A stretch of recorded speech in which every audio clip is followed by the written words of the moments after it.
Datia seat से नरोत्तम मिश्रा दरअसल 3 बार चुनाव जीते हैं, लेकिन पिछले चुनाव में कांग्रेस के राजेंद्र भारती से नरोत्तम मिश्रा चुनाव हार गए थे। राजेंद्र भारती को सजा होने पर यहां उपचुनाव की स्थिति पैदा हुई। नरोत्तम मिश्रा, जो शिवराज सरकार में नंबर 2 की हैसियत रखते थे, उनका टिकट कट गया। आशुतोष तिवारी को मैदान में उतारा गया। ऐसे में सवाल ये उठा कि आखिर नरोत्तम मिश्रा का टिकट क्यों कटा। तो इसकी सबसे बड़ी वजह नरोत्तम मिश्रा पर बाहरी होने का ठप्पा और आशुतोष तिवारी को स्थानीय होने का फायदा मिला। दूसरा ये कि 2008 से लगातार नरोत्तम मिश्रा 2018 तक चुनाव तो जीते, लेकिन हर बार मार्जिन कम होता गया और 2023 में चुनाव हार गए। दतिया को बीजेपी का प्रयोगशाला माना जाता है और इस बार बीजेपी कोई रिस्क लेने के मूड में है नहीं। साथ ही से जनरेशनल शिफ्ट के तौर पर भी देखा जा रहा है। तभी तो आशुतोष तिवारी भी कह रहे हैं कि नरोत्तम मिश्रा के मार्गदर्शन में वो दतिया का विकास करेंगे। अब दतिया से एक तरफ भारतीय जनता पार्टी के सामने मुश्किल है, तो कांग्रेस जो कि घनश्याम सिंह को उम्मीदवार बना चुकी है।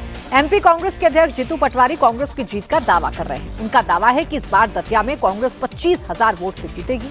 जीतू ने कहा कि अगर इस बार नरोत्तम मिश्रा चुनाव लड़ते तो डबल मार्जिन से चुनाव हारते।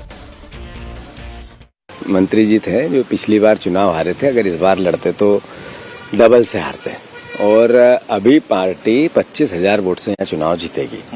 सवाल ये नहीं है कि बीजेपी के अंदर क्या झगड़ा है, सवाल ये है कि लोग मध्य प्रदेश में परिवर्तन चाहते हैं या नहीं चाहते। दतिया की जनता को अवसर मिला है मध्य प्रदेश की राजनीति को बदलने का, भ्रष्टाचार के खिलाफ खड़े होने का, अराजकता अहंकार के खिलाफ खड़े होने का। पूरे देश में नैरेटिव है, ये माँ पीताम्बरा माई की धरती है।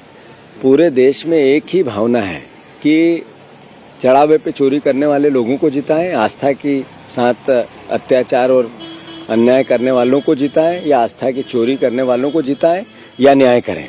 दतिया की जनता न्याय करेगी। तो ये जो नाराजगी आपको दिखाई दी है, ये किसके लिए थी नाराजगी? जो बीजेपी की तरफ अगर हम बात कर रहे हैं तो बीजेपी का अंदरूनी मामला है। किसने करवाया, क्यों करवाया, कैसे करवाया, किस लिए करवाया। हमारे जो चीफ मिनिस्टर है वो अपना किस तरीके से रोल प्ले करना चाहते हैं, यहाँ के पूर्व मंत्री हैं। बीजेपी के अंदर जिस तरह की अराजकता है अकल्पनीय है। एक दूसरे पर अविश्वास पराकाष्ठा से ऊपर है। मैं मानता हूँ ये किसी भी प्रदेश के सत्ताधारी दल में इस तरह का असंतोष प्रदेश को नुकसान करता है। वहीं कांग्रेस उम्मीदवार और 2 बार के विधायक रह चुके घनश्याम सिंह का कहना है कि वो नरोत्तम मिश्रा के खिलाफ चुनाव लड़ने की तैयारी में थे। उनके मैदान में ना उतरने से ये हमारे लिए बोनस है। जो असंतोष बीजेपी में दिखा, कार्यकर्ताओं ने तोड़फोड़ की, बीजेपी कार्यालय पर कब्जा किया, इस बगावत के सहारे घनश्याम सिंह जी चुनाव लड़ने जा रहे हैं कि वहां तो विद्रोह हो चुका है, या कोई प्लान है? देखिए, चुनाव तो पहले ही लड़ने जा रहा था मैं, और नरोत्तम मिश्रा जी के खिलाफ ही लड़ने जा रहा था। कहीं कोई डर भय नहीं था। चुनौती थी, लेकिन उसका सामना करते, उनको भी हराते। ये तो परिस्थिति अचानक निर्माण हो गई। इसके भय पे, इसके बल पे थोड़ी मैं चुनाव लड़ने आया था। ये तो एक बोनस मिल गया, एक्स्ट्रा फायदा मिल गया हमको। भाजपा को कहा जाता था कि पार्टी विथ अ डिफरेंस, समझ में आ रहा है। कांग्रेस के लोग तो कभी ऐसे सड़कों पे नहीं उतरे।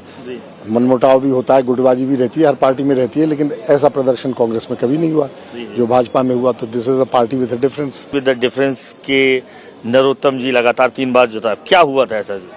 जनता ने नकारा तो था। 2008 के चुनाव में मैं हारा था। उस समय हमारे कांग्रेस के ही वरिष्ठ नेता राजेंद्र भारती जी बीएसपी से लड़ गए थे।